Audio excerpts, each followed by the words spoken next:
La nación más poderosa del siglo XIX fue sin duda Gran Bretaña, el Reino Unido. Y su máximo exponente quedó encarnado en la figura de su graciosa majestad, la reina Victoria.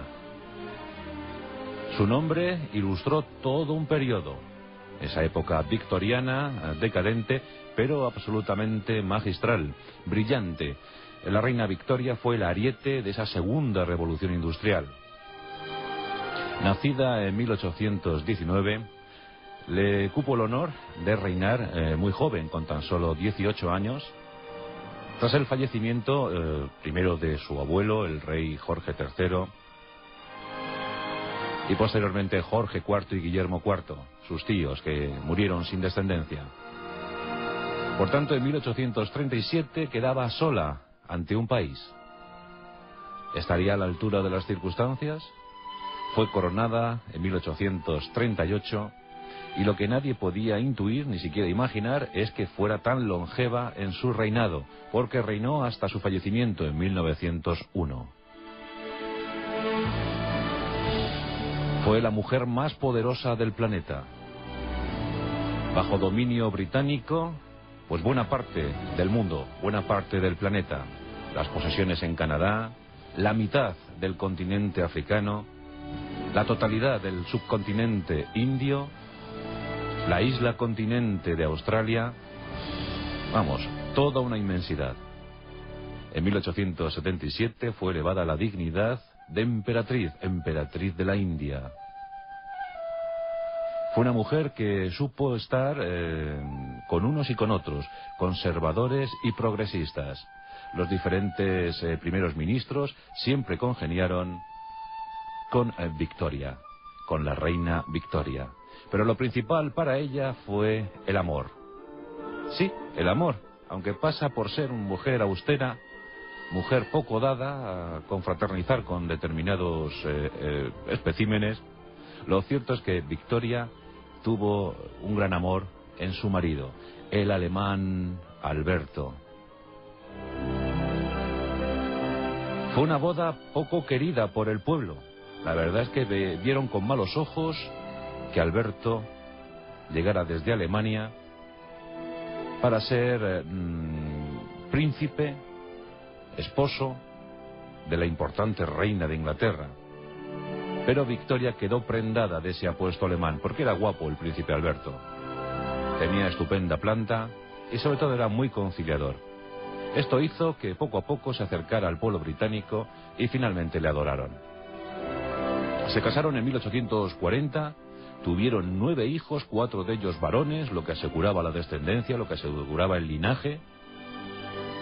Pero el tifus se llevó al príncipe Alberto en 1861, una fecha terrible porque también había fallecido su madre, la madre de la reina.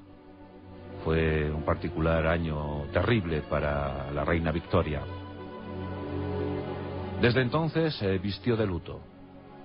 Nunca abandonó el luto. Y aquí puede parecer que la reina, su graciosa majestad, había elegido ya ser viuda in aeternum, permanecer sola y solo entregada a su corona, a su trono, a su país. Pero existió un personaje que se acercó profundamente a la figura de la reina. Un hombre rudo, llegado de las tierras del norte, de las Highlands. Un hombre llamado John Brown. Yo os digo, muy rudo, hosco, de trato difícil, pero que fue absolutamente leal a su reina. Su mejor lacayo, su mejor criado, su hombre de confianza. Y por supuesto los rumores comenzaron a circular por la City londinense.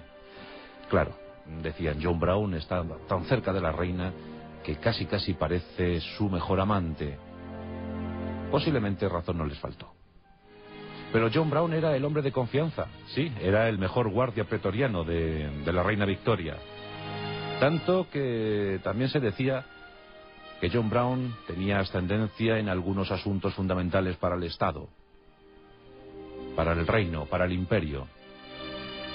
Y por supuesto esto hizo desconfiar a algunos de la clase política, tanto de los conservadores como de los liberales, de los progresistas. La reina permanecía ajena a estas críticas, a estos rumores, y en algunos casos a los infundios, a las injurias y calumnias.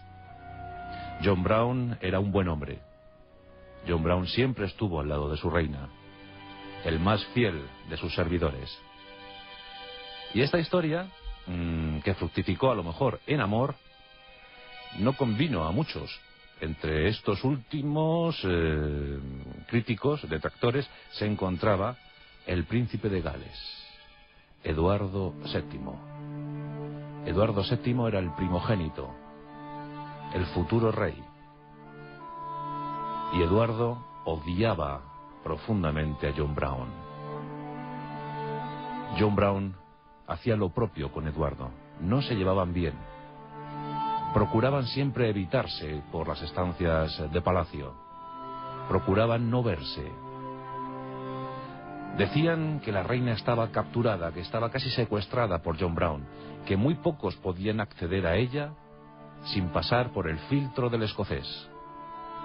Es como si se hubiese plantado ante la puerta de su habitación con su claymore escocesa, con esa espada magnífica, y no dejara pasar a nadie sin su consentimiento.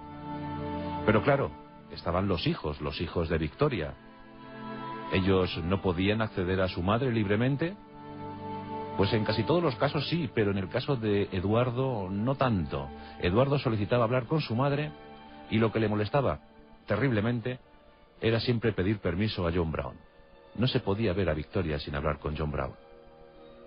Y en muchas ocasiones John Brown decía: no, tu madre hoy no está disponible. No, tu madre hoy no te va a recibir. Transmíteme lo que quieres que yo le diga a tu madre y así lo haré. Pero hoy no la puedes ver. Eduardo estaba furibundo, estaba terriblemente enfadado. ¿Qué pasaría? ¿Qué ocurriría? En la década de los 80, John Brown finalmente falleció en 1883.